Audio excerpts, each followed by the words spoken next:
আসসালামু আলাইকুম। আজকে আমরা AWS এর ভার্চুয়াল প্রাইভেট ক্লাউড এইটা নিয়ে আলোচনা করব। আমরা যারা একটু AWS নিয়ে বা ক্লাউড কম্পিউটিং নিয়ে বিষয়টা বুঝি সেটা হচ্ছে যে আমরা ক্লাউডে আমাদের ইনস্ট্যান্স বা আমরা যেটা বলি আরকি যে computer or computing the cloud আমরা সেখানে আমাদের ইনস্ট্যান্স হোস্ট করতেছি। আমরা সেখানে ডেটাবেস তৈরি করে এই ডেটাবেস হোস্ট করি। আমাদের বিভিন্ন ইমেজ রাখি, ফাইল রাখি, হ্যাঁ? মানে দেখা যাচ্ছে যে আমাদের অন প্রেমিসেস যে কাজগুলো করতে পারতাম, সেগুলো সবকিছুই আমরা আ খুব সহজভাবে ক্লাউডে এখন করতে পারি বা মেইনটেইন করতে পারি। তো এই বিষয়গুলো আমরা একটু দেখব আজকে যে কিভাবে আমরা AWS এ এই কাজগুলো করি VPC-র মাধ্যমে। এখন যে বিষয়টা আ আ মনে হতে পারে যে আসলে আমার VPC কি লাগবেই কিনা? আসলে না, আপনি যদি নিজে আসলে আ বা বা খুব ছোট অ্যাপ্লিকেশন হয়ে থাকে সেক্ষেত্রে আপনার VPC নাও প্রয়োজন পড়তে পারে। দেখা গেল আপনি একটা শুধু স্ট্যাটিক ওয়েবসাইট হোস্ট করে রাখছেন। আপনি চাচ্ছেন না যে, "না, আমার এত কিছু মেইনটেইন করতে চাই না। আমার তেমন কোনো গুরুত্বপূর্ণ ইনফরমেশনও নেই। আমার শুধুমাত্র কিছু স্ট্যাটিক ডেটা রয়েছে। এগুলো জাস্ট দেখানো গেলেই হবে।" সেক্ষেত্রে আপনি এত কনফিগারেশন এর মধ্যে নাও যেতে পারেন। কিন্তু এই প্রশ্নটা আমাদের হয়তো মানে মাঝে, মাঝেই কাজ করে ওঠে যে, ঠিক আছে, আমি কোনো VPC তৈরি করলাম না। কিন্তু আম আরেকজনও সেও VPC তৈরি করল না। দেখা গেল আমরা যদি Amazon AWS এর পার্সপেক্টিভ এ চিন্তা করি যে আমরা ২ জন একই রিজিয়ন সিলেক্ট করলাম, একই availability জোন সিলেক্ট করলাম। যদিও আসলে আমাদের নিয়ন্ত্রণে থাকে না যে আমরা কোন আ ডিভাইসের মধ্যে বা কোন র‍্যাকের মধ্যে হোস্ট করব, এটা সম্পূর্ণ অ্যালগরিদমটা AWS এর নিয়ন্ত্রণে।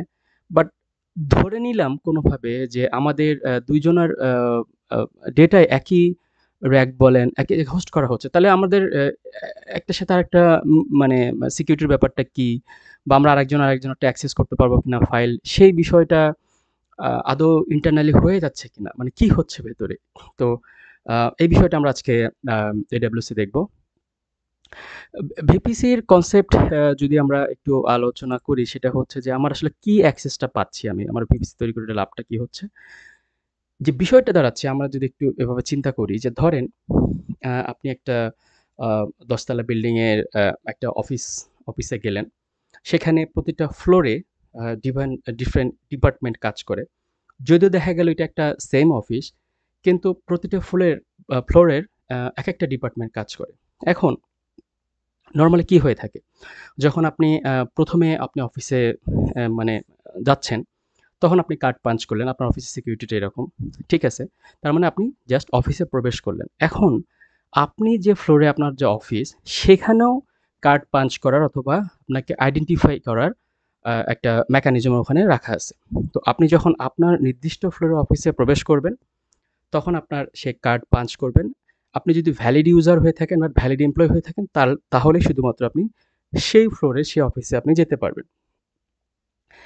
তাহলে আমরা যদি এই ভিপিসিটাকেও ঠিক ওরকম করে চিন্তা করি যে আ আমার ধরেন আমার ইন্টারনেটে বিভিন্ন ধরনের ট্রাফিক আছে। কিন্তু আমি আসলে কোনগুলোকে অ্যালাও করব, সে ডিসিশনটা কিন্তু আমি নিতে পারতেছি।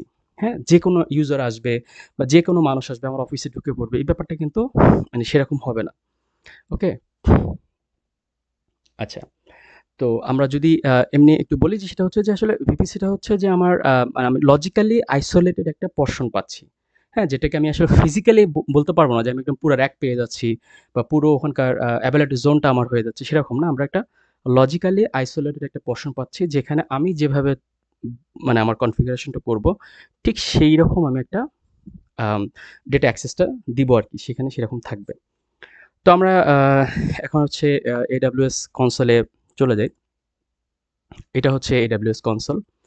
আমরা এখানে ১ম এ ভিপিসি লিখে সার্চ দেই। ভিপিসি লিখলাম। ভিপিসিতে চলে যাই। এখানে একটা বিষয় একটু খেয়াল করা সেটা হচ্ছে যে আমি এখানে দেখব যে আসলে আমরা মানে কোন রিজিয়নে আছি, হ্যাঁ? এখানে দেখা যাচ্ছে যে অনেকগুলো রিজন দেখা যাচ্ছে যতগুলো আছে। তো আমি আপাতত আছি হচ্ছে আপনার ইউরোপের প্যারিস, এই জায়গাটাতে আছি। এখন খেয়াল করে দেখেন এই ড্যাশবোর্ডের মধ্যে দেখা যাচ্ছে অনেকগুলো নাম দেওয়া আছে যেগুলো আমরা হয়তো ধীরে, ধীরে এগুলোতে কাজ করব। তো আমি যদি এখানে ভিপিসিতে দেখি, আমি যদি ক্লিক করি, আমরা অলরেডি দেখতেছি এখানে একটা ভিপিসি আছে যেটার নাম দেয়া নাই। কিন্তু আমরা যদি একটু পাশে যাই, আ পাশে গিয়ে দেখব যে এই যে এখানে দেখেন লেখা আছে ডিফল্ট ভিপিসি, এখানে লেখা আছে ইয়েস। এই বিষয়টা আসলে কি? এইটা হচ্ছে যে আচ্ছা এর সাথে আমরা একটু করে দেখি তো আমরা একটু EC2 একটা ইনস্ট্যান্স তৈরি করতে যাই, হ্যাঁ? EC2 আমরা যদি EC2 ইনস্ট্যান্সে চলে আসি, এখান থেকে লঞ্চ ইনস্ট্যান্স ধরুন টেস্ট একটা নাম দিলাম, যেকোনো নাম দিলাম। নাম দেওয়ার পরে এখানে এটা AWS লিনাক্স সিলেক্ট করা আছে, এখানে ফ্রি টায়ার এইটা এগুলো আমরা একটু নিচে গিয়ে চেক করব নেটওয়ার্ক সেটিং এ। দেখেন আপনার এখানে এই যে একটা মানে ভিপিসি কিন্তু পেয়ে গেছে। তার মানে এটা আমি তো তৈরি করিনি ভিপিসি। এটা তাহলে আসলো কোথা থেকে? তার মানে হচ্ছে যে এখানে আমি যখন একটা অ্যাকাউন্ট তৈরি করি AWS এ, আমি যখন কোনো রিজিয়নে যাই, সেখানে অটোমেটিক্যালি আমার একটা ডিফল্ট ভিপিসি দিয়ে থাকে। তার মানে হচ্ছে অলরেডি AWS ক্লাউডে সে নিজে থেকে আমার অ্যাকাউন্টের জন্য একটা আলাদা ভিপিসি তৈরি করে রাখছে। যার কারণে আমরা একই জায়গায় যদি হোস্টেড থাকি, তারপরও একজন আরেকজনের ডেটাটা দেখতে পাচ্ছি না কিংবা শেয়ার করা যাচ্ছে না। যেহেতু সেই পারমিশনটা থাকতেছে না, কারণ আমাকে অলরেডি সে একটা ডিফল্ট ভিপিসি দিয়ে রাখতেছে। ওকে? এখন যে কাজটা করব আমরা সেটা হচ্ছে যে আমরা আ এটাকে আমরা আ ডিলিট করে দিব। ধরেন আমি ঠিক আছে আমার ডিফল্ট ভিপিসি দরকার নাই, আমি ডিলিট করে দিব। তো আমি এটা ডিলিট ভিপিসি করে দিলাম। আ সে ডিলিট করার জন্য আমাদের এখানে অ্যাকনলেজ, ডিলিট।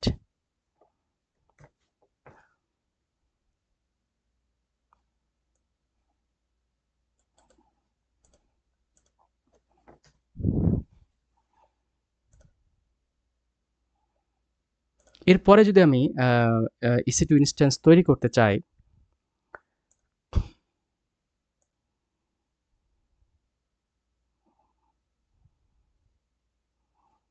দেখেন এখন কিন্তু আমার সেই ডিফল্ট ভিপিসিটা এখানে নাই।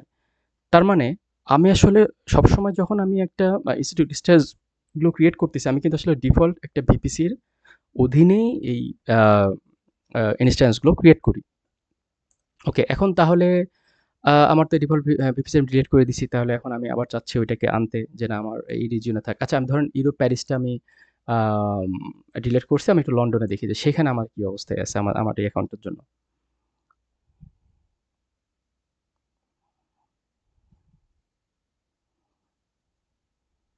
দেখেন সেখানে কিন্তু আবার একটা ভিপিসি আছে। তার মানে প্রত্যেকটা রিজিয়নে একটা করে ডিফল্ট ভিপিসি অলরেডি তৈরি করা আছে। ঠিক আছে? তার মানে অ্যামাজন অলরেডি নিজে থেকে একটা করে ভিপিসি প্রতিটা রিজিয়নে অ্যাকাউন্ট এগেইনস্ট এ রাখতেছে। আচ্ছা ঠিক আছে, তাহলে আমি আবার সেখানে গেলাম, প্যারিসে গেলাম, যেখানে আমার ভিপিসিটা আমি ডিলিট করছিলাম। সেটা যদি আবার তৈরি করতে চাই, তাহলে অ্যাকশন থেকে create default VPC, create default ভিপিসিতে ক্লিক করি। ভিপিসি তৈরি হয়ে গেছে, হ্যাঁ? চলে আসছে। ওকে, এখন আমরা আজকে কোন কাজটা করব? আমরা যে বিষয়টা দেখব সেটা হচ্ছে এটা ধরেন আমার AWS আমার রিজিয়নটা, হ্যাঁ? আমি এই রিজিয়নে আছি। এখন আমরা ভিপিসিটা তৈরি করব কোথায়? একটা নির্দিষ্ট রিজিয়নে, হ্যাঁ? একটা নির্দিষ্ট রিজিয়নে আমরা ভিপিসি তৈরি করতে পারব। তাহলে আমরা ধরলাম হচ্ছে এটা আমার সেই ভিপিসি। একটু কালারটা আলাদা করে দেই এটার।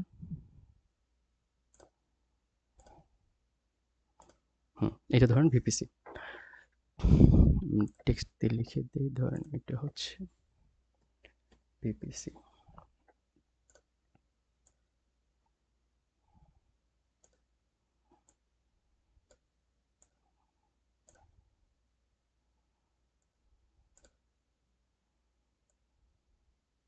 ওকে। এখন এই ভিপিসি এর মধ্যে কি আছে? আমি আবার বলি এটা আমার হচ্ছে রিজিয়ন। আর এই রিজিয়নের মধ্যে আমি হচ্ছে ভিপিসি তৈরি করছি। এখন নরমালি রিজিয়নের মধ্যে কি থাকে? নরমালি রিজিয়নের মধ্যে থাকে হচ্ছে অ্যাভাইলেবিলিটি জোন, AZ। হ্যাঁ? তাহলে হচ্ছে এই অ্যাভাইলেবিলিটি জোন হচ্ছে ১ এর অধিক থাকতে হয়। ২ টা, ৩ টা, ৪ টা, ৫ টা, ৬ টা পর্যন্ত আছে, হ্যাঁ? তাহলে আমি যেহেতু ভিপিসি তৈরি করছি, তাহলে আমি যে রিজিয়নের মধ্যে আছি, যদি এই রিজিয়নের মধ্যে ৩ টা অ্যাভাইলেবিলিটি জোন থাকে, তাহলে আমি সে ৩ টা জোনেই আমি আমার আ আমার হচ্ছে ইনস্ট্যান্স বা ডেটাবেজ আমি এগুলো হোস্ট বা তৈরি করে রাখতে পারবো। তাহলে আমরা এখন কি দরকার এখন আমার? এখানে আমার দরকার হচ্ছে অ্যাভেইলেবিলিটি জোন। তাহলে আমার এই ভিপিসির আন্ডারে ধরলাম আমার এই রিজনে ৩ টা অ্যাভেইলেবিলিটি জোন আছে। তাহলে আমি ৩ টা অ্যাভেইলেবিলিটি জোন তৈরি করি।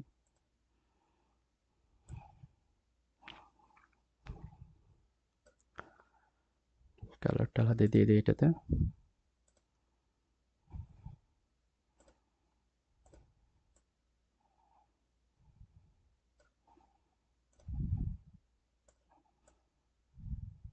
হুম, এগুলো একটা নাম দিয়ে দিই। AZ1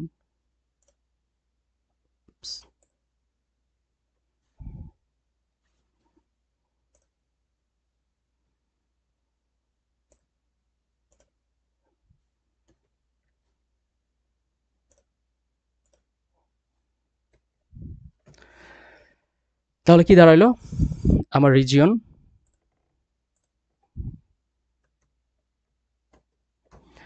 রিজিয়নের আমি অধীনে একটা ভিপিসি তৈরি করছি। এটা সে আমার ভিপিসি। এটা একটা আমার ভার্চুয়াল প্রাইভেট ক্লাউড। এর মাঝে আমার ৩ টা অ্যাভেইলেবিলিটি জোন আছে।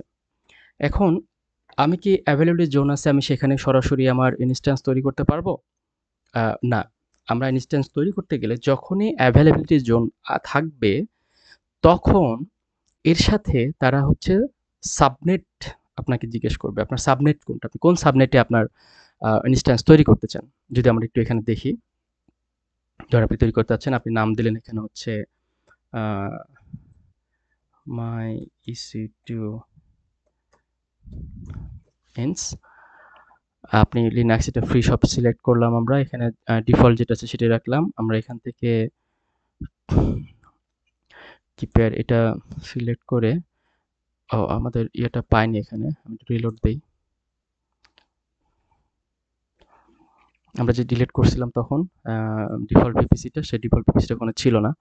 এখন যে নিচে এসে দেখি দেখেন এই যে ডিফল্ট ভিপিসিটা আসছে আরকি। তো আমি এখানে নামটা দিচ্ছি।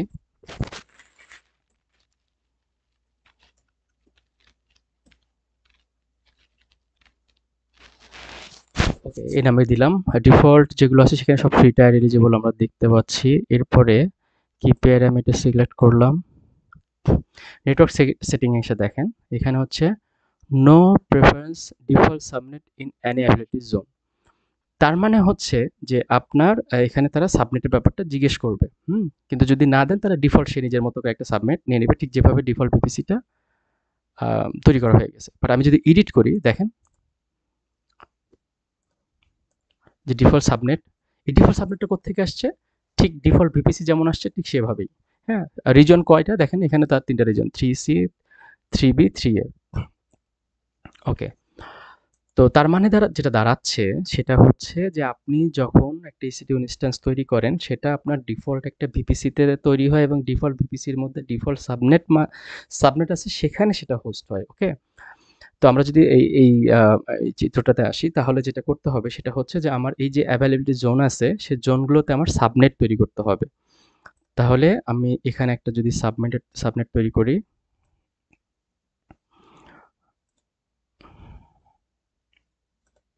আমি একটা নাম দিই এগুলো।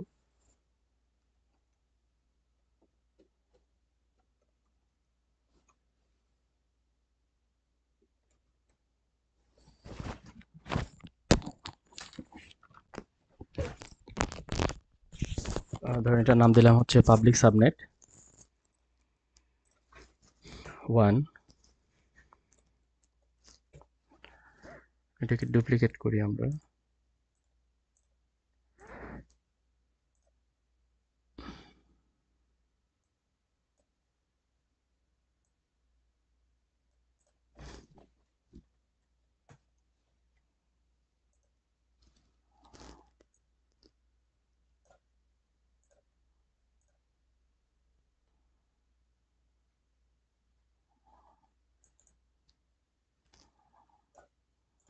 Public subnet 2।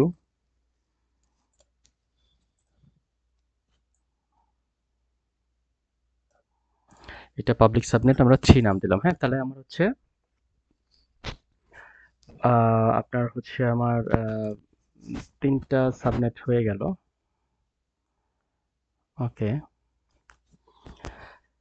আমরা এখন যেটা হচ্ছে আমরা এই পর্যন্তই আসলে আ আপাতত দেখব যেটা কিভাবে আ AWS এ আমরা ক্লাউডে এটা কনসোলের থেকে তৈরি করতে পারি। আমি AWS কনসোলে VPC তে আসলাম। আমরা এখানে নতুন একটা VPC তৈরি করব। শুধু VPC আমরা নাম দিই এখানে VPC।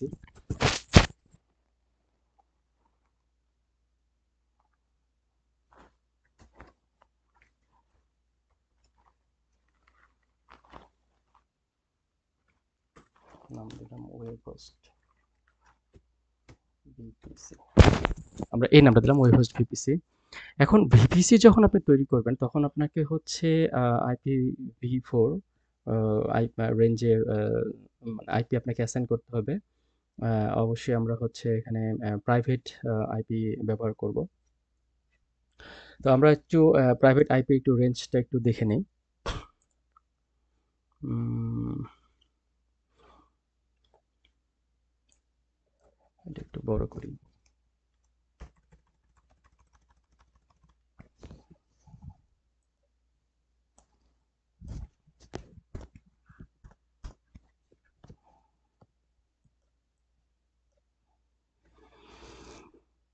দেখি একটু খেয়াল করি। সেটা হচ্ছে যে প্রাইভেট আইপি রেঞ্জ যদি আমরা ক্লাস এ আইপি দেখি আমাদের যেহেতু আমরা ৩ টা ক্লাসে আইপি গুলোকে আমরা জানি।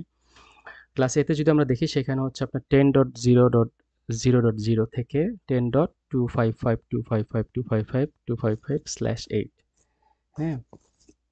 আমরা আসলে কখন কোনটা ব্যবহার করব? যদি দেখা যাচ্ছে যে আমার আম অনেক বেশি পরিমাণে আম আ হোস্টিং এর প্রয়োজন হচ্ছে বা আমার ইনস্ট্যান্স এর প্রয়োজন হচ্ছে, সেক্ষেত্রে আমরা হচ্ছে খুব বেশি পরিমাণ হলে ক্লাস A তে যাব। যদি আ আ সেরকম না হয় আমার মিডিয়াম রেঞ্জে হয় তাহলে আমি ক্লাস B আর যদি দেখা যাচ্ছে অল্প কয়েকটা আমার ইনস্ট্যান্স হলেই হয়ে যাচ্ছে তাহলে আমরা class C IP private IP রেঞ্জটা ব্যবহার করব।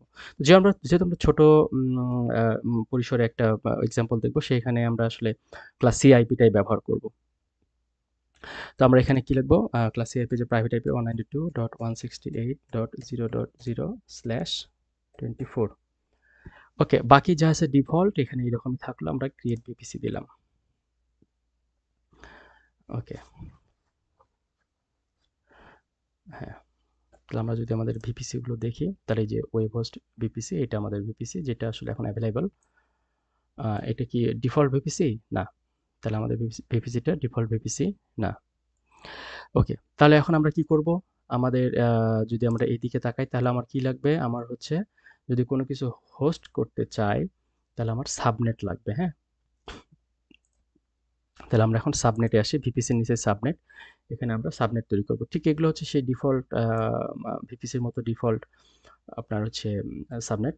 Default subnet, yes. আমরা নিজেরা সাবনেট তৈরি করব। Create subnet.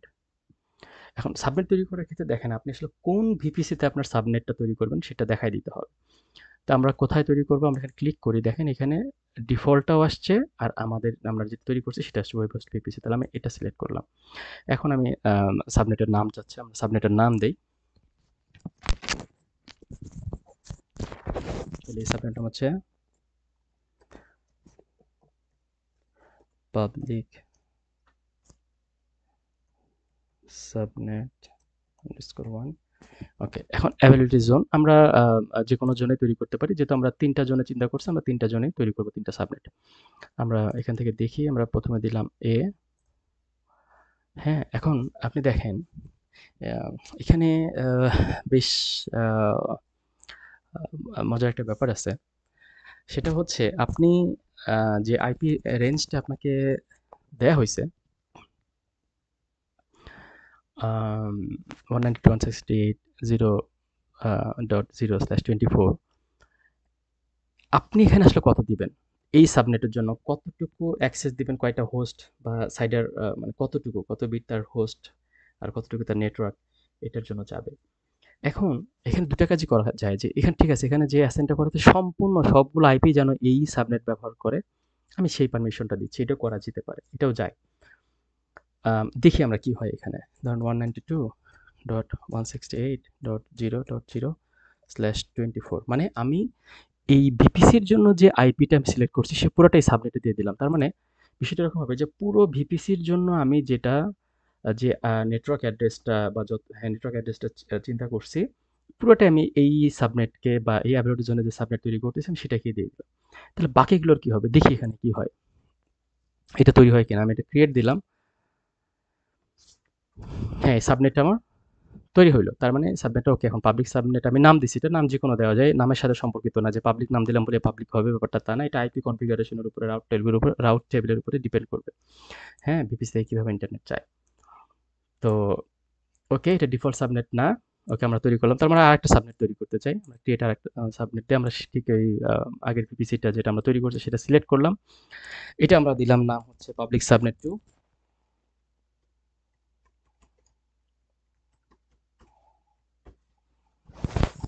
আমরা জোন দিলাম হচ্ছে আগেরটা এ দিছিলাম, আমরা এটা বি দিলাম। দেখেন আমার কিন্তু আইপি রেঞ্জটা এটাই। হ্যাঁ, আমাকে এর মধ্যেই থাকতে হবে। তো ঠিক আছে, তাহলে আমি এর মধ্যে থাকলাম 192.168.0.0 স্ল্যাশ স্ল্যাশ 24। আমরা দেখি তো তৈরি করতে যাই কি হয়। কি বলতেছে? সাইডের অ্যাড্রেস ওভারল্যাপস উইথ এক্সিস্টিং সাবনেট সাইডের। তার মানে হচ্ছে আমি যে কিছুক্ষণ আগে যে সাবনেটটা তৈরি করলাম না, ওই সাবনেটে তো সব দিয়েই দিছি। তার মানে এখানে তো আর নতুন করে আমার কোনো আইপি অ্যাভেলেবল নাই যে আমি মানে এই সাবনেটের জন্য কিছু আইপি রাখবো বা হোস্টিং এর জন্য কিছু তাদের আইপি অ্যাড্রেসকে দিব। মানে সেটা তো সম্ভব না। কারণ অলরেডি সবকিছু সাবনেট 1 এ অ্যাসাইন্ড হয়ে গেছে। মানে সবগুলো নিয়ে নিছে। এখন সেখান থেকে আসলে সাবনেট 1 এই সব। মানে 2 এর জন্য আর কিছু নাই। তাহলে এখন কি করা যেতে পারে এখানে? এখানে ২ টা বিষয় আছে। ২ টা কাজ করা যায়। হ্যাঁ? ২ টা কাজ করা যায়। আমরা একটু ভিপিসির দিকে যাই। আমরা হচ্ছে ভিপিসিতে যাই। দেখি ওখান থেকে কোনো সলভ করা যায় কিনা। ভিপিসিতে আসলাম। দেখেন এখানে লেখা আছে আইসোলেটেড ক্লাউড রিসোর্স। ওকে, আমরা ভিপিসিতে আসলাম। আমাদের ভিপিসি এইটা। ওকে, সাইডার। দেখেন আমার এখানে সাইডারটা দেয়াই আছে এইটা। আমি এডিট সাইডারে গেলাম। এখন এটা তো ডিফল্ট, হ্যাঁ? যখন এই ভিপিসি তৈরি হয়েছে সেটাতে অ্যাসাইন হয়ে গেছে। এটা আমার রিমুভ করার কোনো ওয়ে নাই, চেঞ্জ করারও সম্ভব না। তাহলে আমি কি করতে পারবো? এখানে একটা অপশন রাখছে এড নিউ আইপি ভি4 সাইডার। তাহলে ঠিক আছে, আমি সেটাই করি। 192.168. এটাকে আমি 0.0 দিছি, এবার 1.0 দিলাম। স্ল্যাশ 24। ওকে, সেভ দিলাম। দেখেন এখানে একটা আমার নতুন একটা অ্যাড্রেস পাইলাম। এখন এটাকে আমি এখানে দিয়ে দেখি। তাহলে হচ্ছে ওটা কোথায়? সাবনেটে। হুম। তো ওটাতে এখন আসবে না, আমাকে রিফ্রেশ দিতে হবে এটা। ওকে, আমি আমার ভিপিসি সিলেক্ট করলাম। নামটা দিচ্ছি আবার।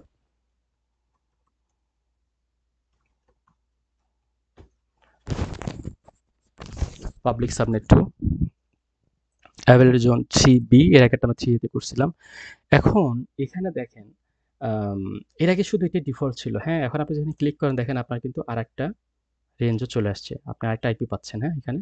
তো আপনি যেটা সিলেক্ট করেন, করে এখন এখানে দেখাচ্ছে যে আপনি এটাই দিতে পারবেন। তার মানে এটা যখন ছিল সেটা, কিন্তু ওখান থেকে তো আমরা ব্যবহার করতে পারতেছি না।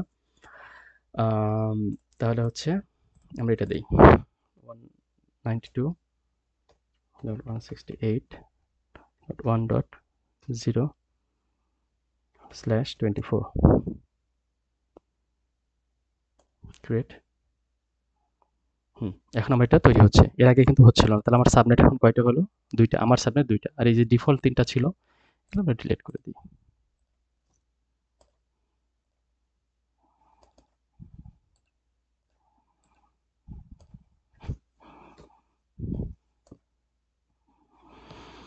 ওকে, তার মানে ২ টা সাবনেট হলো। কিন্তু তাহলে এখন হচ্ছে ধরেন আমরা যদি এখানে আসি, আমার এখানে এখানে একটা আ সাবনেট, এখানে একটা এভেলেবল জন্য সাবনেট রাখলাম, এখানে একটা এভেলেবল জন্য সাবনেট রাখলাম। কিন্তু আমি যদি আরো সাবনেট তৈরি করি, হ্যাঁ? তাহলে সেক্ষেত্রে কি হবে? আম ঠিক আছে, তাহলে আমি যদি আরো সাবনেট তৈরি করি, আ সেক্ষেত্রে আমি এখানে গিয়েও যে ঠিক যেভাবে এড করতেছিলাম নিউ IPv4 সাইডার, সেভাবে এড করব। ঠিক আছে, তাহলে আমি এড করি। দেখি কতটুকু করা যায়। এখানে 1 ছিল, এবার 2,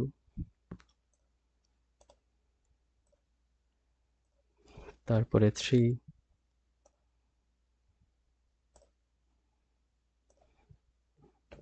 4, তার মানে টোটাল 5টা কিন্তু হয়ে গেছে। হ্যাঁ, ধরেন আমি 6টা করব। 6টা আমার সাবনেট দরকার বা 6টা অ্যাভেলেবিলিটি জোন আছে। এবার সেভ করতে যাই, দেখেন এখানে কি বলতেছে, ফেইল্ড দিস নেটওয়ার্ক, এইটা made its maximum number of allowed CIDR. তার মানে আমি 5টা পর্যন্ত অ্যালাউড, তার মানে 5টার উপর আমি আসলে সাইডার এখানে তৈরি করতে পারতেছি না। তার মানে হচ্ছে আমি ওখানে যদি পুরো আইপিটা অ্যাসাইন করে দেই, তাহলে আমি হচ্ছে 5টার বেশি আর হচ্ছে সাবনেট তৈরি করতে পারবো না। কিন্তু এটা তো আসলে হয় না, আমাকে তো আরও সাবনেট প্রয়োজন পড়বে। তাহলে সেক্ষেত্রে আমরা এইটা যদি না ওয়ে হয়, তাহলে ওয়ে কোনটা আমরা দেখি এখন। আমি এগুলো সব ডিলিট করে দিলাম। এটা কেন ডিলিট হচ্ছেন দেখেন, ফেল টু রিমুভ, তার মানে হচ্ছে এই যে সাইডারটা, এটা একটা ভিপিসিতে অলরেডি ইমপ্লিমেন্ট করা হয়েছে। তাহলে আমার এটা যদি ডিলিট করতে চাই, অবশ্যই আগে আমাকে ভিপিসিটা ডিলিট করতে হবে। তো কোন ভিপিসিটা এটা, আমি এটা ডিলিট করে দিই, এটা দরকার নেই, আমরা আরেকটা বই দেখতেছি। সরি, সাবনেট, এই সাবনেটটা ডিলিট করতেছি।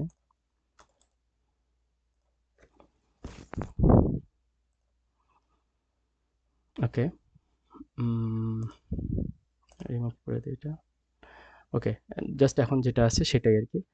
কিন্তু আমরা চাচ্ছি এখান থেকেই আমরা ৫টা ৬টা ৭টা যে কয়টা আমার সাবনেট লাগে, সেই পরিমাণে যেন আমি তৈরি করতে পারি এই সাইডার থেকেই বা এই আইপিটা থেকেই। সেটা কিভাবে সম্ভব? এখন আগে আমাকে হিসাব করতে হবে আমি কয়টা ইয়ে চাচ্ছি, আম সাবনেট চাচ্ছি। আম ধরেন আমার এখানে আমি ৪টা চাচ্ছি। ৪টা সাবনেট। তার মানে আমাকে তো আ এই সাবনেটটা তাহলে তো আমার আর প্রয়োজন রাখা যাচ্ছে না। কারণ এই সাবনেট তো সবগুলো আইপি নিয়ে নিচ্ছে। তাহলে আমাকে একটু ডিফারেন্ট ওয়েতে এগোতে হবে। দেখি সেটা কি করা যায়। মানে কিভাবে আমরা এগোতে পারি ওটা সেটা দেখব এখন।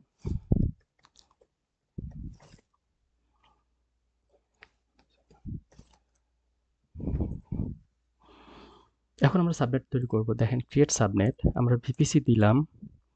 আমরা পাবলিক সাবনেট ১ দিই এটাকে।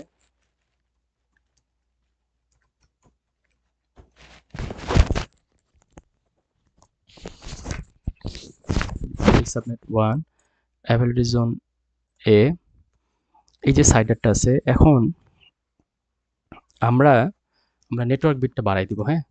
যেটা আমাদের ধরেন হচ্ছে আপনার 192.168.0.0/24 দিলে দেখেন আপনি কয়টা আইপি পাচ্ছেন, 256।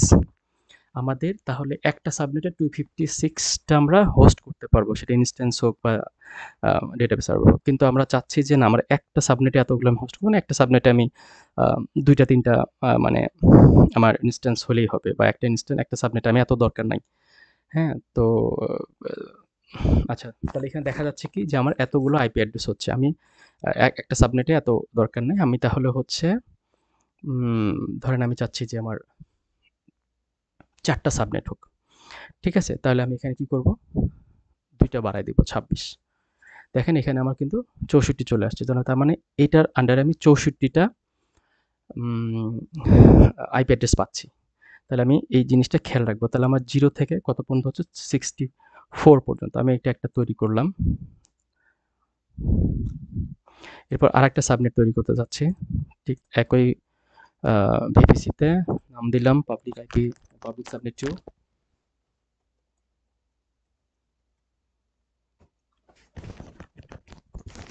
হ্যাঁ, আমরা হচ্ছে আমরা অ্যাপলিকেশন জোন দিই হচ্ছে 3B।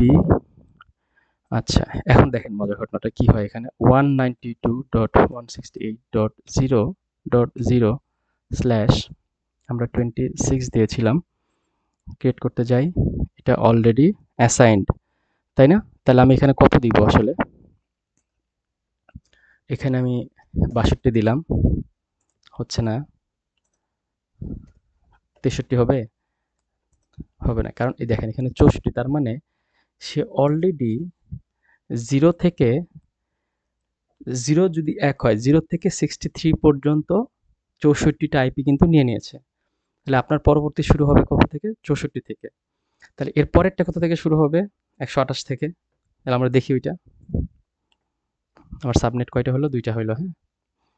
আমি আরেকটা সাবনেট তৈরি করতে চাচ্ছি।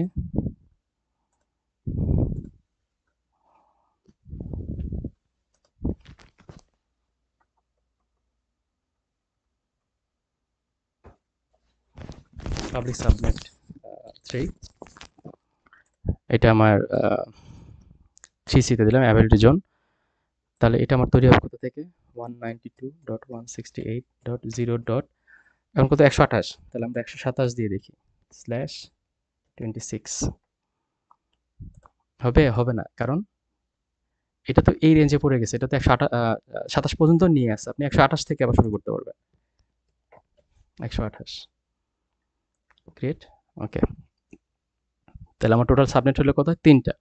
তাহলে আমরা কতটুকু দেখলাম? এই পর্যন্ত আসলাম। হ্যাঁ? তাহলে হচ্ছে আমরা আপাতত যেটা করছি সেটা হচ্ছে আমরা রিজিয়ন AWS কি ওইটা দেখলাম। আমরা তো বুঝি বিষয়টা যে কোন রিজিয়নে কাজ করব। সেটা হচ্ছে যে এই যে এটা হচ্ছে আমার রিজিয়ন। এখানে অনেকগুলো রিজিয়ন আছে।